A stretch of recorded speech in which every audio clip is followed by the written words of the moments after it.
It's Bob and Tom Tonight, starring Chick McGee, Christy Lee, Josh Arnold, Ace Cosby, Pat Godwin, Willie Griswold, and Tom Griswold. Well, I believe we're going to hook up with Mr. Jeff Foxworthy. There he is. Hey, Jeff, how are you, sir? I'm good, brother. How are you? Good. We're just playing the game. Yes. Relative Insanity, second generation. And you've been involved in this from day one? I created the concept for it. Well, I'll tell you how the whole thing started. Several years ago, Thanksgiving, we all go down to my farm, and we have about 30 to 35 relatives every year, nieces, grandmas, grandpas, aunts, and uncles. Awesome. And the kids, and I say kids, they're all in their 20s now. After Thanksgiving dinner, they were playing Cards Against Humanity in the dining room, and which is a really funny game, but it's filthy. I mean, it's just, it's like if you sit there and go, what's the nastiest thing I can think of? And so I walked over to him and I said, you can't do this. Your grandmother's here, and I don't want to call an ambulance out into the middle of nowhere at this time of night.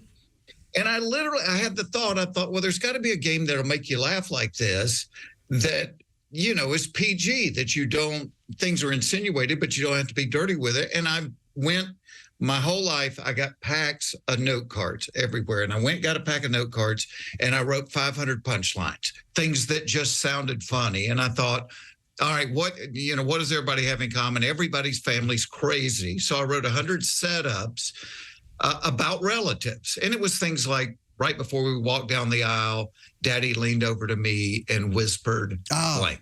Just anything. And I wrote these, I'm a nut. I wrote them all out on these note cards. And the next day I had them play this. I'm like, just try this. And I filmed them, and they were gut laughing. And I'm like, this is a game. And I had never invented a game. And so that was the first Relative Insanity. It went on to become the #1 selling game on Amazon. And that had been a couple of years. So like when COVID hit, and obviously we couldn't do stand-up very much, just based on the way the first game was selling, they said, hey, can you do a second one? And I said, I'm sure I can.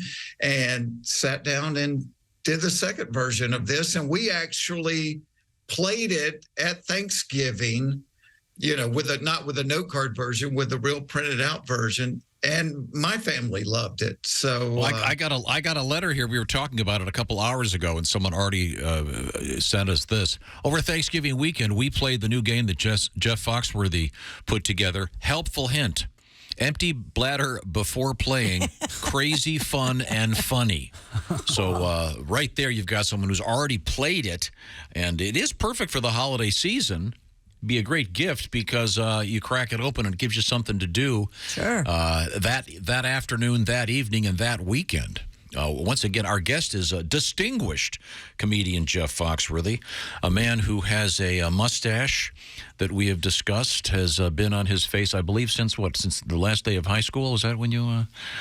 Between the 11th and 12th grade, except for the one day during COVID, I shaved it off, and my wife looked at me and went, grow it back.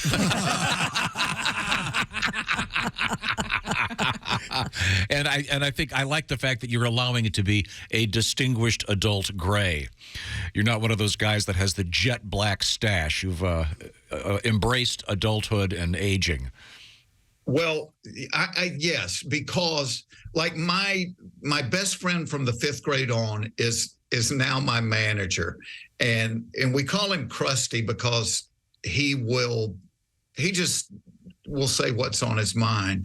And Krusty, we actually made him a T-shirt, and he's got all on there all the things that drive him crazy. And it started out, it was an extra large, and now we're up to a double XL because we have to keep adding to it. But one of his things is guys that color their hair. And I was on a flight like a couple of years ago, and this guy sitting next to me must have been 80, and his hair and beard were the color of a Hershey bar. He leaned over to me at the end of the flight, and he said, you don't have to have that gray in your hair and mustache. He said, I color mine. No. And I just thought, you know what? I don't want to look like a fool, so it is what it is. Yeah, Jeff Foxworthy is our guest. Jeff has been a guest on our show since back in the day when I think the only merch he had was a cassette. Believe it or not. And of course, now I'm sure you have all kinds of merchandise. Just out of curiosity, and I'm not sure you'd even be aware of this, when you did your last tour, I'm sure you had a lot of different types of merch. What particular thing is the biggest seller, and were you surprised? You're going to be surprised. Most of the time, I never do merch. It's, I figure it's just a night out and people have come for a laugh, and that's all I know how to do. I'm 2 decisions from drywalling. I know So it was that close to going the other way. So even like with this game, I'm not trying to come up with a game that's competitive or strategic. All I want to do is make people laugh, and so I just never really worried about merch at a show. I figure if people buy something, they'll go online or whatever. I asked because I recently was in this warehouse, and they stocked stuff for truck stops.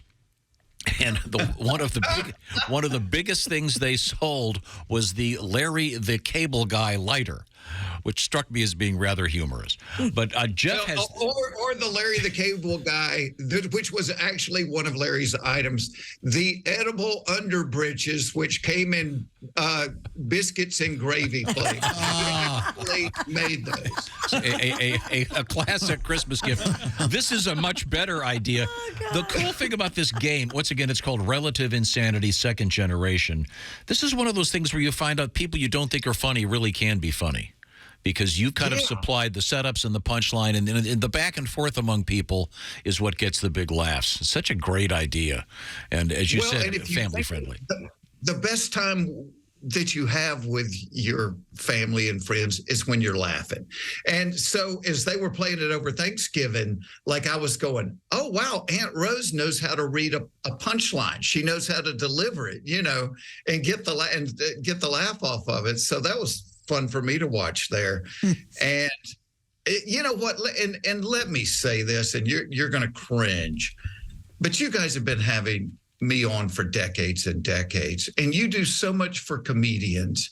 And I just, I look back over my career, and it wouldn't be what it is without you and this show. And I thank you for that. I thank you for promoting the funny in life. And I say on stage that everybody's going through some kind of a struggle. Might be emotional, might be financial.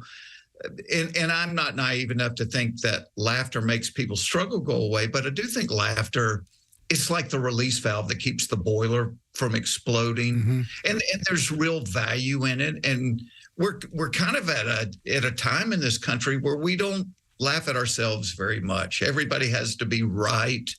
And we're all idiots. We're all idiots. And once you accept that and laugh at yourself, it's like with the redneck jokes. That all started because I got called a redneck so many times. I'm like, all right, well, I know it's not just me, but thank you to this show for what you've done for so many comedians, but also for your audience, man. Laughter it's therapeutic. It's a good thing. I totally agree with your part about everybody should be laughing. The other great thing about this game, Jeff, everybody these days, everywhere you go, is staring at their phone. And you get a game like Relative Insanity, the second generation edition. You bring this out at the table, and all of a sudden, instead of staring at their phones, everyone's actually interacting. And they don't have to be talking about politics. They don't just be talking about the football game. They can actually, hey, this is all about family stuff and silly stuff and stuff that makes you laugh. Let me read one of these setups, Jeff. I know you're familiar with them, but I want to just read one so the audience gets a hint about what this is like. The red card says, as we were leaving the RV, then you insert someone's name, Grandma made the comment, and then you grab the yellow card, and it might be something like, Okay, it's somebody else's turn to try to teach mother how to text. just fun stuff. Or, well, the boys have pulled out the fireworks. Somebody wait down by the mailbox so they can show the EMTs where to go. Now, that sounds like something you wrote because you were down on the farm, and have you experienced that where you're jumping up and down to get the EMTs? This is where it is. This is the easiest thing I have ever written in my life, because I just think back, because we're a real big family group, but we have had ambulances out, we've had the police out, we've had the fire department out. I mean, anytime we have a family gathering and some kind of emergency services don't come out, it's a big success. Is that the time where you don't want to get recognized? They're loading someone into the paddy wagon? The first time they come out, it's like, oh, Mr. Foxworthy, I'm so sorry. And, by the fifth time, the same ambulance crew comes out. They're like, hey, Jeff, how's it going? Who is it this time? Now, Jeff, we have you on the big screen. Is that a dog or a cat? I just saw fur for 1 second there. Lou, come here, Lou. Okay, wait a second. Apparently, it's Lou. It's my goodness. That is a good-looking dog. A laptop. That is. Beautiful dog. Lily sits with me when I do interviews. She lays right here at my feet. This is the first time we've ever done this with Zoom. I like being able to see y'all. Yeah, That's good seeing you. Nice. You have quite a baseball collection. Yeah, you know what it is? Now, this is an interesting story because, like 30 years ago, if I was doing the Tonight Show or if I was hosting an award show or something, I would just carry baseballs in my backpack. And I probably have one of the most diverse baseball collections in the world because, like, there's a section over there. It's nothing but comedians, but it's Richard Pryor, Red Skelton, Milton Berle, Johnny Carson. I would just have everybody just sign a baseball. Wow. And then, so like back there, it's country music people. I just found one that had Earl Scruggs, Loretta Lynn, and Porter Wagner on it. And I'm thinking, there's not another one of these in the world. Wow. Do you have any baseballs signed by baseball players? Yeah, I've got some signed by baseball players, but I've also got 5 presidents. Wow. It's just diverse. So, like, people will be going through it and they're like, I didn't know Robert Plant played baseball. I was literally just going to ask you, because I remember the story you told me about Robert Plant at a comedy show, and I think you said he gave you his phone number. You thought, this guy's never going to call me, and he did. Yeah, he did call me. Yeah, it was in Nashville, and I saw him walk in the middle of a show, and after the show, I just wanted to talk to him, and he said, I heard you on the radio this morning telling the redneck jokes, and I grew up in Birmingham, and the guys in London used to call us a bunch of bloody hicks, so I'm laughing me ass off. I thought, and I'm like, who would think Robert Plant likes redneck jokes? For God? Oh, that's great. Is it easy, by the way, to take a baseball into the White House? Do you have to explain what you're doing? You kind of have to explain what you're doing, but once I did, everybody was cool about it. I got Jimmy Carter one year when I threw out the first pitch at one of the Atlanta Braves playoff games. And after you throw out the pitch, they kind of have you stand over to the side, while they do the national anthem. And I'm standing against the stands and I look over and Jimmy Carter's sitting there. And I'm like, Mr. President, and I hand it to him and he smiled and he wrote, "To Jeff, great first pitch, Jimmy Carter." And, so that's kind of a cool little thing. Yeah, Yes, very cool. That is just great. Jeff Foxworthy is a distinguished stand-up comedian, and he is also the man behind Relative Insanity. Great, great idea for Christmas. This one is a Relative Insanity second generation, and we played a little bit of it. We'll play a little bit more of it on the air tomorrow, but just want to give you a heads up what a great gift this would be, because after the presents are open, you can spend some time and actually talk to your relatives and get to re-meet them. Let's see, you're my brother? Okay. All right, so let me ask you this. Everybody's got a few relatives, and you see them every year, like at the family functions, but you never talk to them. Like I've got an Uncle Fred The only thing I've ever said to him is, "Hey, Fred, can you move your car so we can get out?"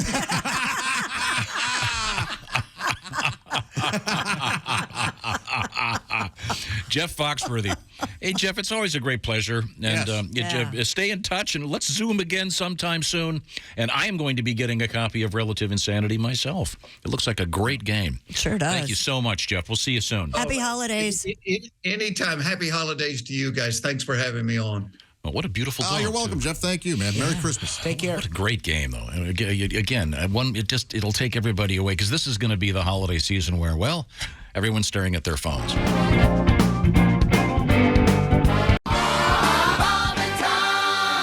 We're going to get an answer right now, because I believe we have Gerald Rao on the phone. Hey, Gerald, can you hear me? I can. How are you guys this morning? Good. Well, how are you? What's up, Jerry? Gerald, when I first saw your letter here that you're from Mountain Home, Idaho, I mentioned on the radio that I was not familiar with Mountain Home, Idaho, but that it sounded like a gorgeous spot, and I've been receiving all kinds of emails now. Are you part of the military base there? I'm not part of the military base here, but my parents were stationed here. Or my grandparents, I should say, and we just kind of stayed here. So Gotcha. Okay. Well, Yep. I've been told that there's no mountain. Well, there's mountains in the distance, right, Gerald? Correct. There are mountains. I'm about 15 minutes from the mountain There, see? range, pretty close. So it's kind of high desert valley, but there are mountains around. And then I was told there's they always tell the new recruits there that there's a woman behind every tree, but there are no trees there. Is that true? that they may tell them that, but there is no tree. Yes. Well, we all heard that's where your grandpa found your grandmother. That's what we heard. Yeah. That's what we heard. Well, that could be true. That could Oh, be true. there you go. I hope they're still with us. That's all I'm saying. Gerald, do you go by Gerald or do you go by Jerry?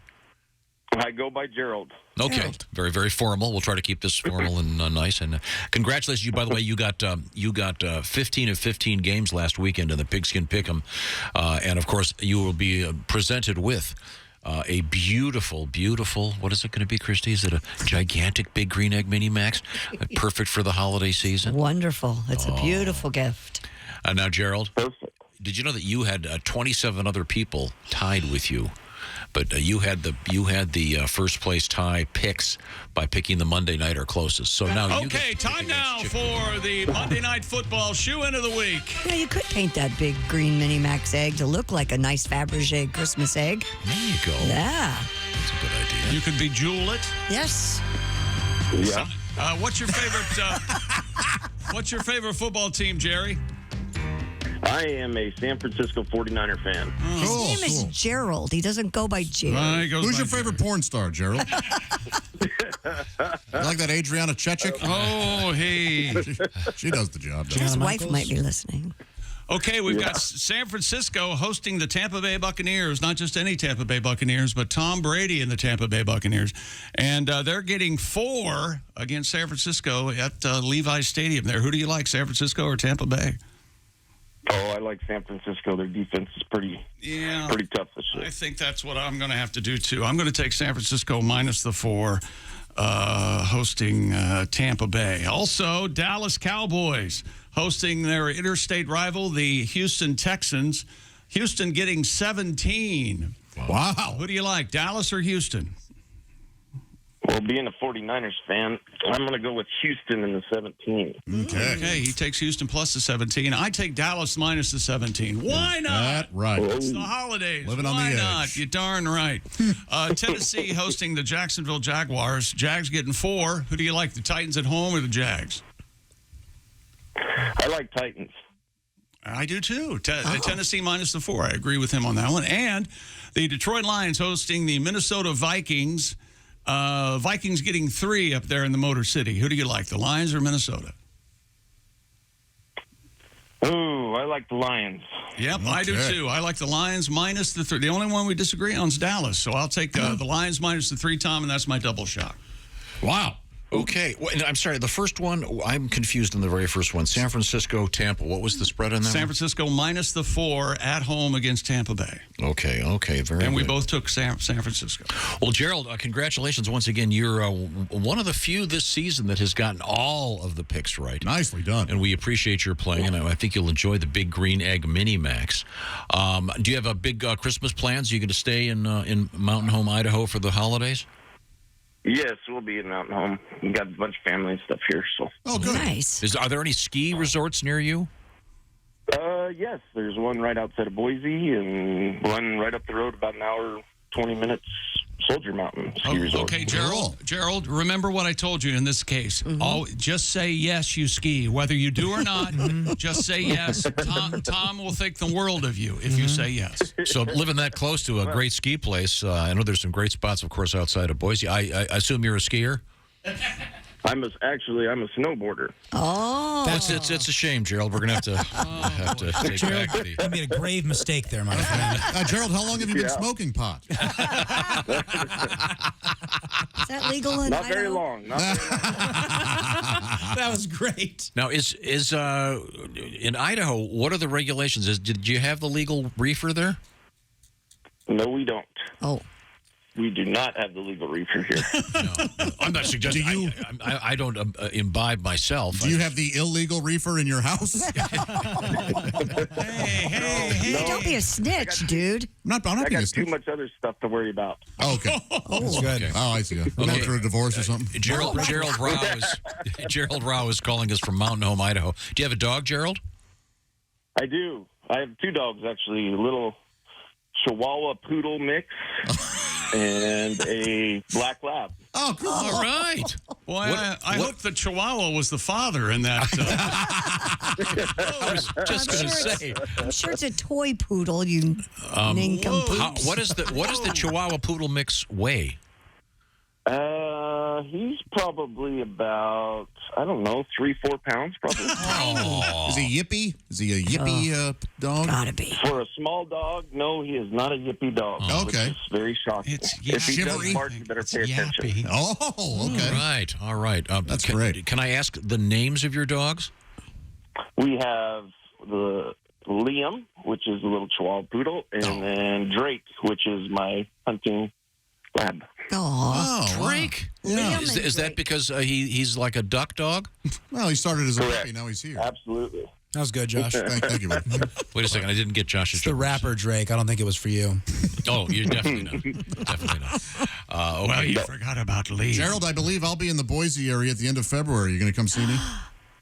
Oh, absolutely. All right, man. Cool. I'll absolutely put that on the calendar. All We right. should all go. Let's go, Chip. Yeah, there'll be plenty of tickets available. You don't need to. You can probably just walk up Yeah. and get great seats. If you wait till the that's day of, they'll probably just mean. paper you in. So don't worry about it. Yeah. Just come in. They'll be begging you. They'll pay you to come in and sit down. Yeah. Well, Gerald, you sound like a great guy. I'm glad you played, and congratulations on winning the Big Green Egg Mini Max. And be sure to go see Josh. Do you know what the name of the club you're playing, Josh? I don't. No. It's all being in the works. It's all in the works. Okay. There'll be a few of us. Okay. All in the works. Oh, really? Right now, you might know it as under repair. Okay. Pardon our dust.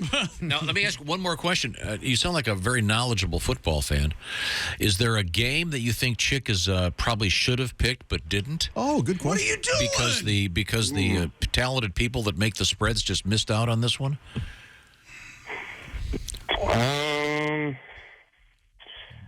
Just think. I don't think so. Okay. I think he's right. I'm just not a Cowboys fan. That's Sure. my I biggest understand thing. that. So. I understand that. Well, I get it. That means you and Chick Yeah, we have a lot in common. you have a lot in common. Oh yeah. That and Yes, absolutely. Mountain Home and the dope. And, you're